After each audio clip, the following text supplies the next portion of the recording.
Okay, good afternoon, everyone. I'm going to call this meeting to order. This is the third budget workshop for fiscal year 2019-2020. Today is Monday, June the 17th, 2019. We're in the Commission chambers, and I'm going to call us to order and ask that you join me to pledge to the flag. Pledge allegiance to the flag of the United States of America and to the republic for which it stands, one nation, under God, indivisible, with liberty and justice for all.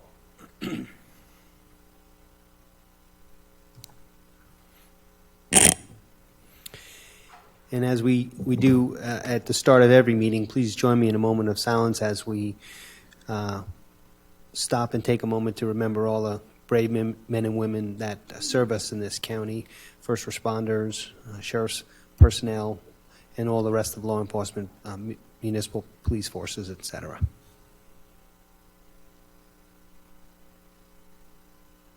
Okay, thank you. I'd like to welcome everyone to the meeting today. Welcome to staff, department heads. Welcome to Mr. Bexley and Ms. Lenhart and Chief Strobridge from the Sheriff's Department. Thank you all for coming. Chief Petito as well. So the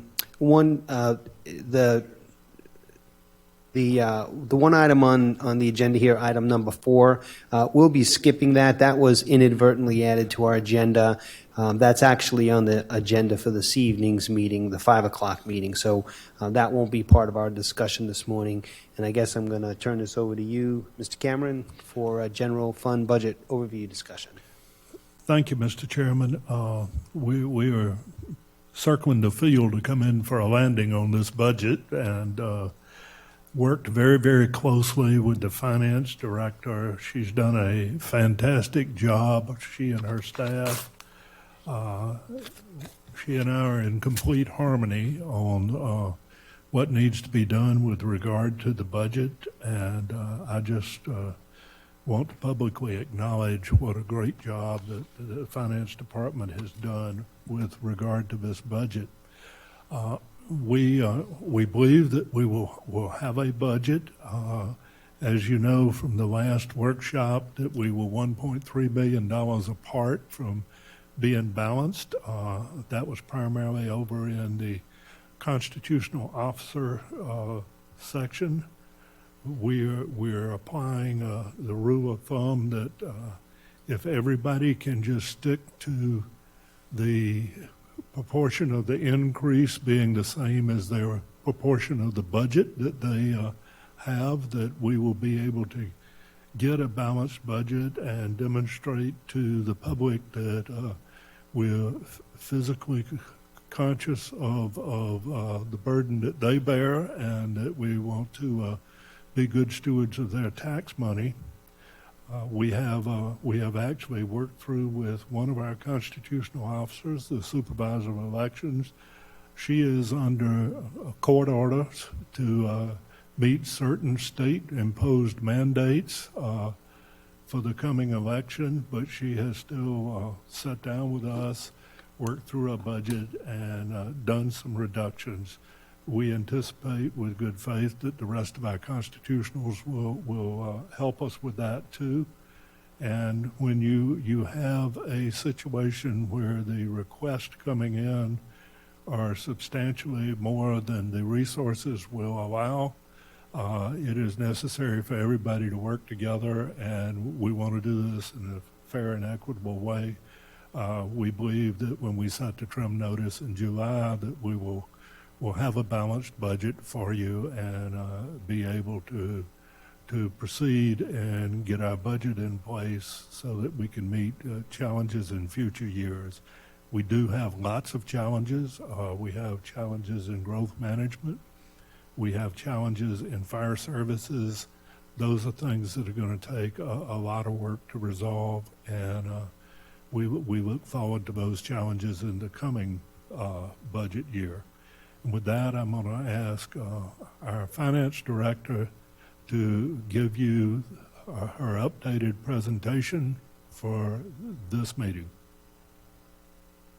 Thank you, Mr. Cameron. Lori Bailey Brown, Financial Services Director for Flagler County, and I'm here today with workshop number 3 of our budget workshops for the fiscal year 20 budget. I'll go to the calendar we've talked about. There's been our last 2 budget workshops. We're here today on June 17th, and we'll have one more regular meeting, the July 15. We anticipate setting the trim rates in accordance with the trim timetable. So our efforts, especially at this meeting, is to get the budget pulled together for July 15. Our first meeting, we talked about an overview, really recapped where we're at in the current year. Last meeting, we talked about where we were at on the BOCC budget and how we came to our increase. And then you were delivered the constitutional budgets at that time. And today, I'm going to update you with where we're at. Keeping in mind, of course, that our goal was to reduce the millage rate 1/10 of a mill this year. We know that our ESL voter-approved millages are 0.25 and will remain 0.25, stratified a little differently, but still at 0.25. And we anticipate our debt service for the Justice Center will be reduced this year based on the reserves of that debt service fund. And there was a question asked at the last workshop when that matures, and it's in 2035. Higher that debt. Also, we've talked about in the last 2 meetings the new construction dollars are shown in yellow, as well as in blue we have the increase in property values as described by our property appraiser. On June 1st, he gave us proposed figures, and our goal is to live on those dollars and not increasing the millage rate. So with this year's budget, we have a decrease of the millage rate of 0.10 mils, and that's the dollar value affected there. So that yielded a $3.4 million in new revenue available for this budget. So that 3.4 is very important. We're trying to live within the 3.4.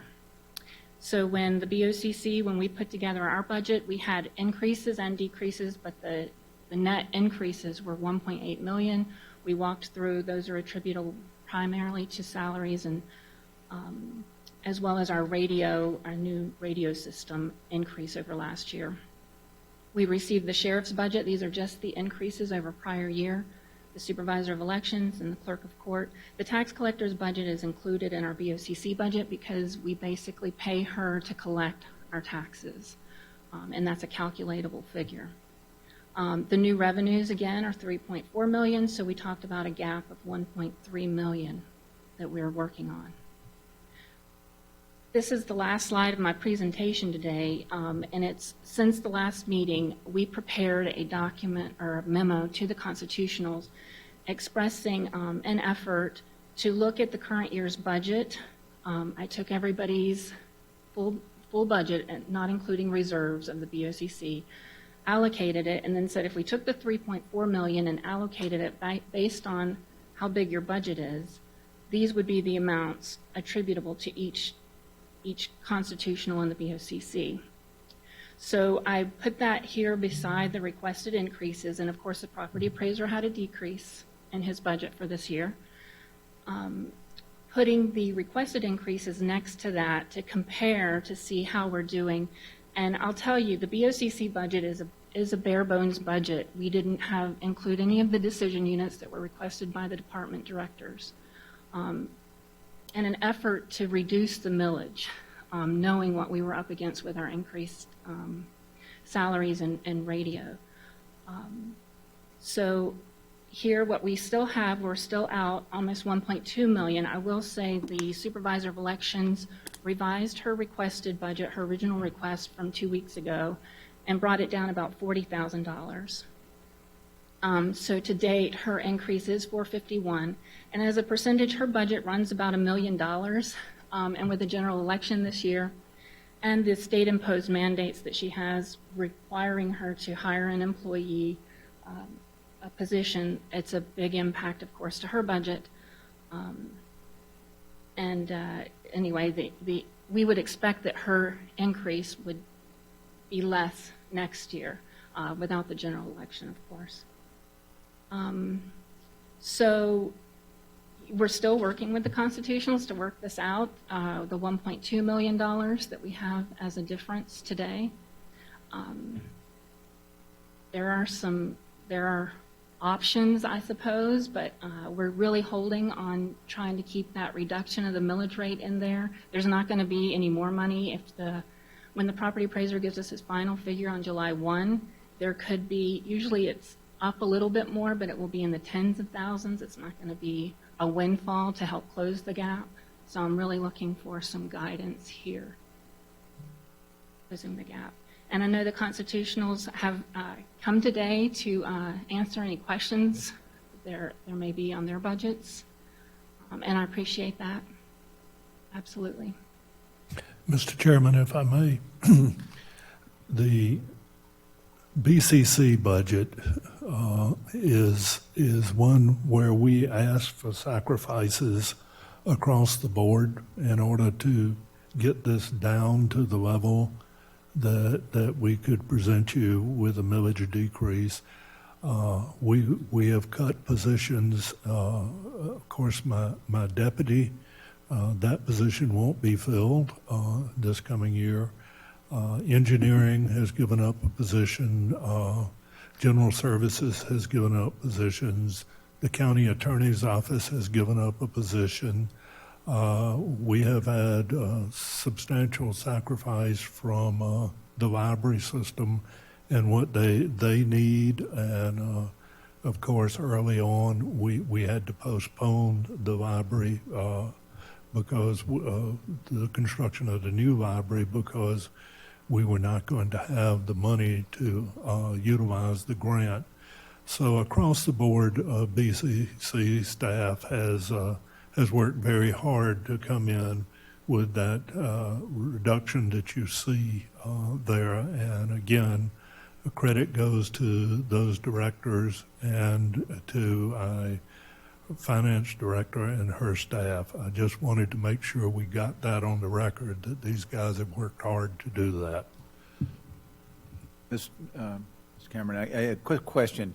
Since we are trying to be as careful as we can with the BOCC budget, the people we have remaining, since we're not hiring as many people as we probably should, I just want to make sure that we did that salary adjustment last year. Are the salaries of the BOCC employees, are they coming up to at least close to average of what a county this size should be paying its employees? We will not get fully to where we want to get this year, but we are in the third year of those adjustments, and we're working toward that goal. Yeah, my point being is, since we're making them do a little bit more work than they might have to do, we want to make sure we keep them. Yes, sir. I understand that, but I think that everyone on staff, although they may not be happy with it, they understand the challenges that our commission is facing with all of the issues that they've had put before them. And we also don't know how much we may have to put out to resolve the sheriff's issue, and we will certainly talk about that in the update at 5 o'clock. But if we have to go out and rent space from him, that could run anywhere from $250,000 to $500,000 over the 2 to 3 year period that he would need those additional facilities. Thank you. Commissioners? Well, it seems that the large number on the page is the sheriff. That looks to me like that's the bogey. I mean, that's where we need to get with the sheriff and work that number down. I would say about $1 million down. So. Yes, sir. If you look at his request just from the perspective of his department, you would see the rationale in what he's trying to do with a growing county. The problem is that we can't look at any one of these departments as an individual. We have to look at the whole and figure out how to integrate that, and whether we do those personnel increases for him this year or in a future year, he's ultimately going to need them. Mhm. Right.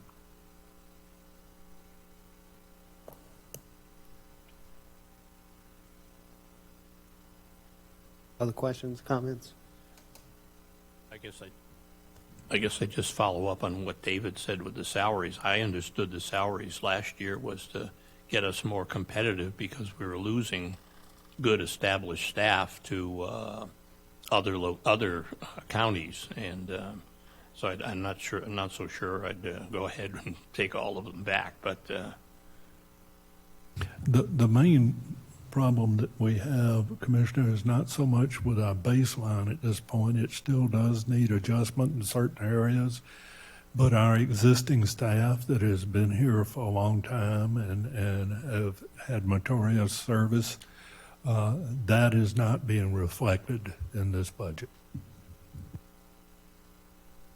Well, just something, another obvious statement, but if we don't reduce the millage rate by 0.1, if we put that back, that doesn't solve our problem. It certainly doesn't completely solve it. It would go. Still 300,000. My concern on the millage rate is that when you're at this level and you have any sort of disaster where your reserves are depleted, as ours are, you're asking for a problem, and I think that we really need to give consideration on incrementally backing away from that 9 mil number that we were getting close to.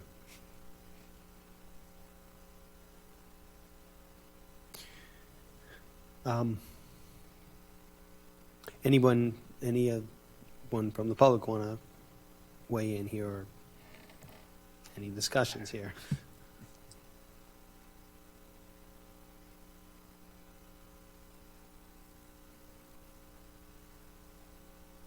Hi, I'm Tammy Sanner with the Family Life Center. Good to see you all. Just want to thank you all again for your consideration, your continued support of the Family Life Center in thought, word, and deed, as well as the grant funding that you provide to the Family Life Center. We do want to ask again for your consideration in increasing the funding that you provide to the Family Life Center, specifically to the emergency shelter. I understand the budget constraints that you are facing, but our services continue to be needed in our community. Just want to point out also to keep in mind that every dollar we receive from county funding allows us to procure up to fourfold in federal funding because we are able to utilize county funding as match for federal and state grants. So any amount that you can give us in an increase, we can expound on that through other funding by utilizing that as match. So thank you for your consideration. thank you.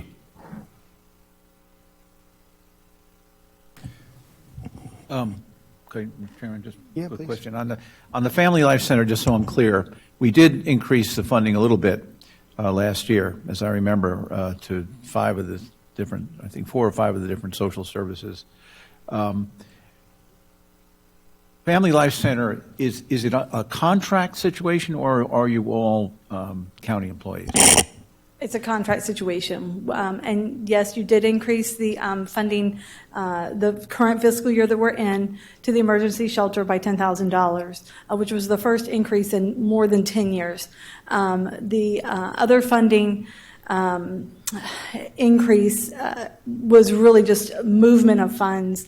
It was funding that had was a pass through to the Sheriff's Department to us, and that just came directly to us. So, on our contract increase, but it was funding that you had already been giving to our program for our sexual assault program that had gone to the sheriff's department and then to us. And now that just comes directly to us. So in the Family Life Center, just for this is my education. I remember we did that last year. How many are under contract of your employees, people who get paid? And how many are county employees? None of them are county employees. They are all Family Life Center employees. Family Life Center is a 501c3 nonprofit, and they are all employees directly of the Family Life Center. Right. So none of them are employed by the county. Right, okay, that's fine, okay, thank you. So, Mr. Cameron, this process that we're going through is markedly different than what we've done in the past, insofar as you're providing us with the detail, and we're going through it on our time, on our process, and you have no intention of going line by line as we have in the past, every single budget, correct? No, sir, I have no intention of going in that direction unless you want to drill down into something specifically. Oh, I can drill. Yes, sir. I have no problem with that. I just want to make sure it's on the record that, because this is extremely different than the way this county has approached it in the past. So, Well, fortunately for me, it's different in the direction of a millage decrease. That's correct. I'd like to speak to that also, to say that that's been the effort from the beginning on the BOCC budget, is that reduction of a millage rate. So there was no point in bringing up any new things to add in when we're looking at ways of holding the bar. And I will say to the questions regarding the increase in salaries for this year, we are in year 2 of 3 of the salary improvement plan that was implemented last year. Fiscal 19 was year 1 after the salary study was done. So there are adjustments in there because it was broken down into 3 years, as well as contract negotiations with firefighters that was approved in October. So the $1 million increase in salaries is more than just the 2.2% COLA. So we're dealing with that as well as trying to pull down the revenue number. Knowing that, we held all increases, including outside agency funding, including any new positions asked by the departments, to the side until we could try to manage and figure out how much were we increasing between salaries, the new radio system that we're implementing right now. We knew there would be some increase this year in fiscal 20. It was estimated around 300. I think it came in at 400 more than the prior year, so that's new dollars you need.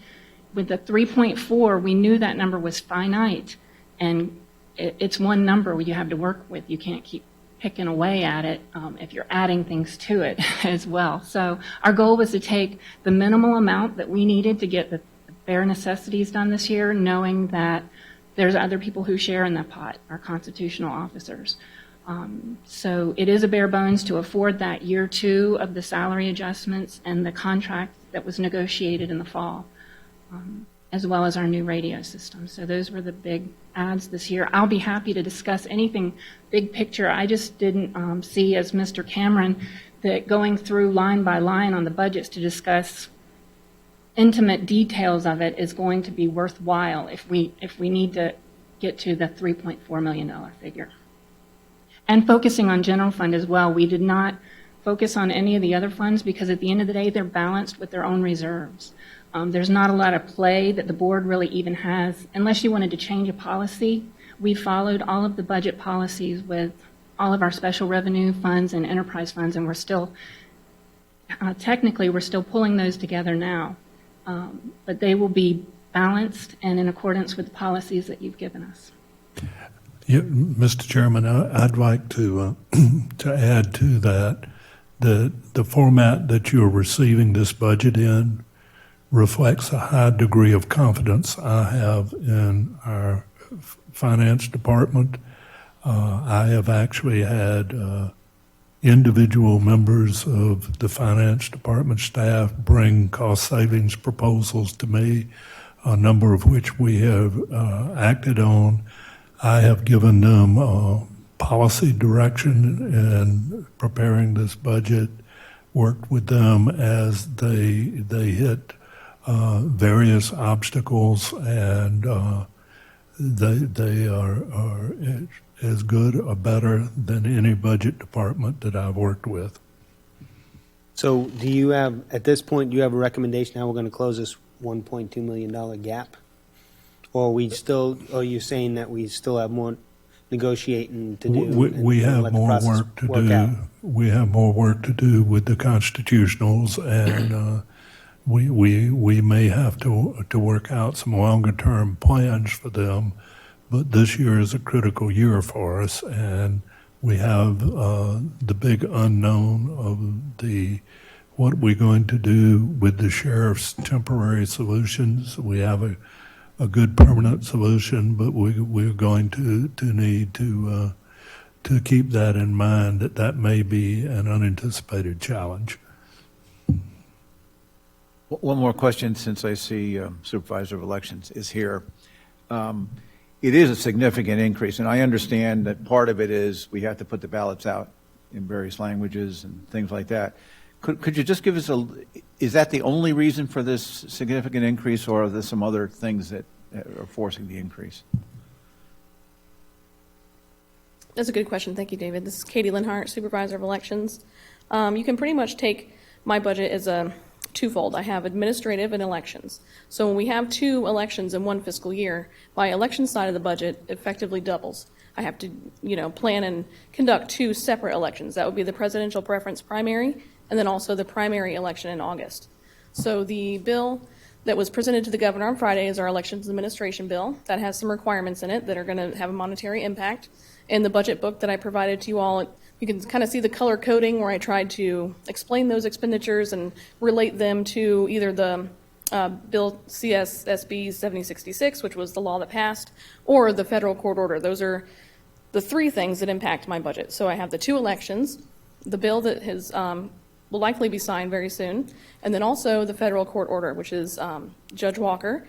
And it was basically started last year in 2018, and there was an issue of persons who had arrived here from Puerto Rico fleeing Hurricane Maria, who had been educated in American flag schools but did not have the ability to speak and understand English. So they requested all of us 32 lucky counties to provide certain things in Spanish right before the election. I'd say lucky just because it just happened to be lucky for us that we didn't have to implement the Spanish language ballot with no time to do it. We had already planned to send out our overseas mailing, and this came at a very bad time. So now that the judge has had more time to hear from them in this class action lawsuit and everything, he has pretty much made the decision that those 32 counties impacted would now have to provide ballots in the Spanish language. And it also includes a lot of other things, like an 800 toll-free number that our office would have to operate with a person on the answering side of things who can speak Spanish and translate effectively for the person, or anyone in person would have to also receive that same service during early voting, election hours, also election day hours, and then it even goes on to say all other business hours. So that's pretty much any time our office is activated either for an election or otherwise, we have to provide Spanish language assistance in person by an employee of the office. And then also all of our signage, voter information cards, all of our publications, the things that we print, my entire office has to be translated into Spanish. So that's why there is such a high increase there on that side of administrative, and also it impacts the 2 elections that are in the budget. I know that's a lot of information, but I hope that helps you understand. And as we discussed when you and I met on your budget, you have to throw away a lot of stuff. That's true. The signage that we have, if we're not able to get it to still, like the signage basically at each precinct, turn off your cell phones, clerk here. We're trying to, use what we can to make a sticker on it or something, but it's really not going to be easy to reuse that stuff because it was purchased in English. That's the space available on those type of signs. We are going to reuse our cones that are set out to the no solicitation zone, and 100 feet has been changed to 150 feet. So we'll have to, that's another impact in that bill. So we'll have to change those, but we can just get the new vinyl stickers and put those on there. We're not going to order all new cones. We can just fix the ones we have. So there's some situations where we can use our materials and kind of convert them over to be compliant. And in other situations, we have to order new signage, and that, is expensive. We have 25 precincts, 3 early voting sites. Have you hired your Spanish-speaking person yet? No, I will not until we have an approved budget. But I did meet with Jerry and the finance staff, and they were great. I went through my budget and tried to meet the $34,000 that was requested. We do have a HAVA grant that comes in. Now, I'm going to need that for certain things coming up, like equipment and cybersecurity, and you just never know what 2020 may bring. So we're trying to, like you all, save the reserve, right? That's kind of our reserve. It does carry over from year to year. But I did use part of that HAVA to pay for the Spanish ballot, the Spanish ballot, with the sample ballot mailing. So that was where the savings came from in my budget to work with you all to meet that $34,000. Mr. Chairman, just one more question. This is apolitical, although it will sound political, because it affects both parties. You also do a lot of the rules and regulations for candidates running for office. We put out literature, too, when people run. Does any of these rulings affect that type of literature, or what can be said or not said on campaign literature? You mean like political advertisements by candidates? Well, anything we do when we run for office, there are various forms we fill out, things Oh, I like see that. what you mean. Those materials published by the state are already in the Spanish language. We just don't usually produce those because they're not requested as much in our county as they would be maybe in Miami or another area. But those state documents are already available in the Spanish language. Really no changes there. Not for us too much, except for on request, I'll have to provide them as well. And then anything that we design, like we do our own voter guide, we do a lot of our own Amendment 4 FAQ. I mean, there's a lot of different publications that we tailor specifically for our county voters that will have to be translated. And all of that expense is included for the cost of translation. Of course, I do the design and everything, so there's no increase there. But at least to get the Spanish link, I'm not fluent in Spanish, so that's required. How much of the, and I apologize, I haven't finished all my studying on this budget yet, but how much of the 451, or if you can give me, if any of it, just a general idea, are one-time costs, like for this year, as opposed to what you see is going to be continuing? I added up the Spanish language costs, and it's close to $170,000 plus staff time. So it's going to be just under $200,000 probably. I haven't, in your budget book, which I can dig out and go through, you can see the one-time expenses have been highlighted. I didn't add all those together. I think it's a good portion of that. Of the 451? No, of the Of- Spanish language requirement would have been just less than 200,000, so it's a good portion of that amount. But of course, there are ongoing costs for translation. I mean, for every election we do now, we're going to have to, have the software installed on the tabulation system, get those items translated. If there's ever a county-wide amendment, we'd have to get everything like that translated, whether it's coming from initiative petition or, a county referenda item. Other questions, Commissioners? No? Okay. Okay. Thanks. Thanks. Thanks, Katie. Anybody? I think I might have asked, did the FRS contribution go up this year also? Yes, sir, it did. It was nominal compared to prior years. Okay, But it's included. in addition to the individuals, well, that percentage that we as individuals stayed the same, I think, but, and I don't quite understand.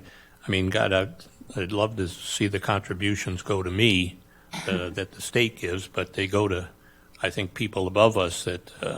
Well, they're to have fund the larger- pension plan, that's Yes, right, the yeah. FRS plan. We get the rates as soon as we're able to get them. We always know they're going to increase a little bit. And this year, it was very little. We didn't put I don't think we pulled out the exact dollar amount because we were pulling together the other adjustments, but to get the bottom line, like Commissioner O'Brien noted at the first workshop, if you just take 2.2% times our general fund budget, you come up to close to $500,000. And we were at $1 million, but a very small portion of that was related to the increase in FRS this year, but it did increase. I had questions regarding the health insurance, but would you rather ask you those this evening at 5 o'clock? Probably be better because you'll have the numbers up, so I think maybe I'll Yeah, just that- hold off then. That You would be will also have the representative here at that time, which may help with your answers. Okay? Doubt it. But I can say there are no increases in this budget related to the health insurance, no increases. No increases, but No, no we- reductions. And no reductions either, it was flat. Well, we'll get to that. Thank you. Yes, we will. Anything else? Commissioners? Well, we have Chief Strobridge in the audience. We could maybe ask him to come up to the podium. You got your vest on, Chief? Flagler County Sheriff's Office, how are y'all? Good afternoon, sir. Good afternoon. One of the things that I would just kind of like to point out is certainly the Flagler County Sheriff's Office has had historic low rates of crime in a number of years. Our crime reduction last year was about 22%, which has never been seen within the community. All this in spite of the lack of efficiencies that we're currently faced with within our method of operation on administration of the organization because of the way that we're splintered and scattered.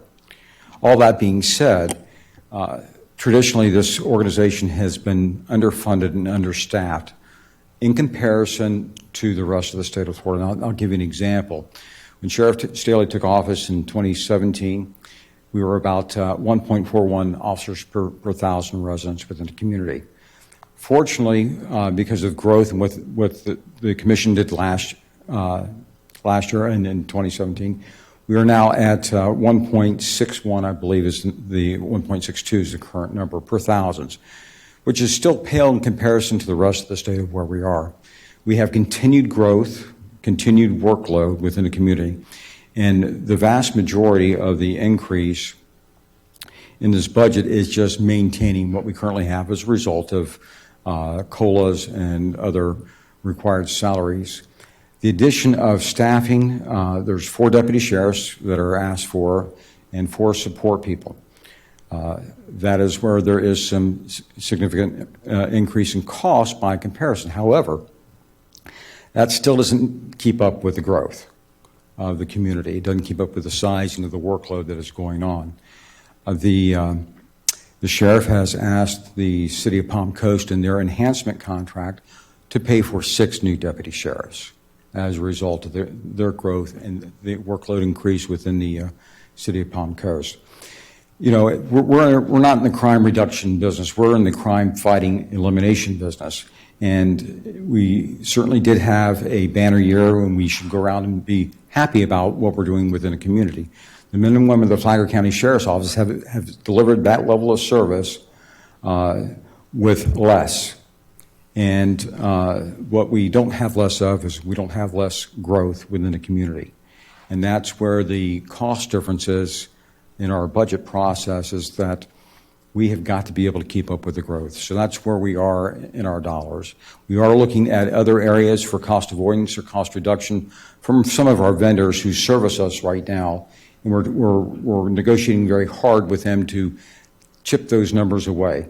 Those decreases, although some may be significant, we won't be able to get where we need to do on cost avoidance or cost reduction as a result alone, and be able to maintain and continue to fight crime in the manner that we have. So as a result of our inefficiencies, that's part of what we're seeing in here. But the other part of that is that it's been underfunded. And again, you know, the prior year, the commission did a great job supporting public safety in the community and getting that up.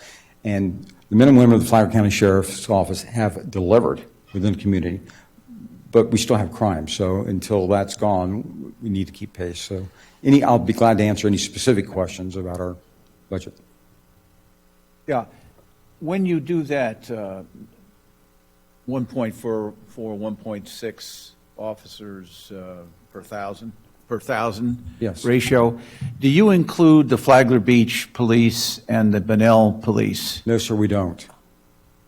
But those are policemen in the county. Those are other policemen in the county, too. So it seemed to me, I'd like to know what the number is if you include those as police Okay. officers. Right. And the traditional model is not to include those other jurisdictions within your package. And I certainly can give you those numbers as well.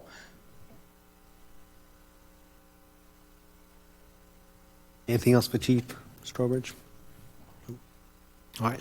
Thanks, Chief. Thank you, Chief. Appreciate it. Doing a good job. All right.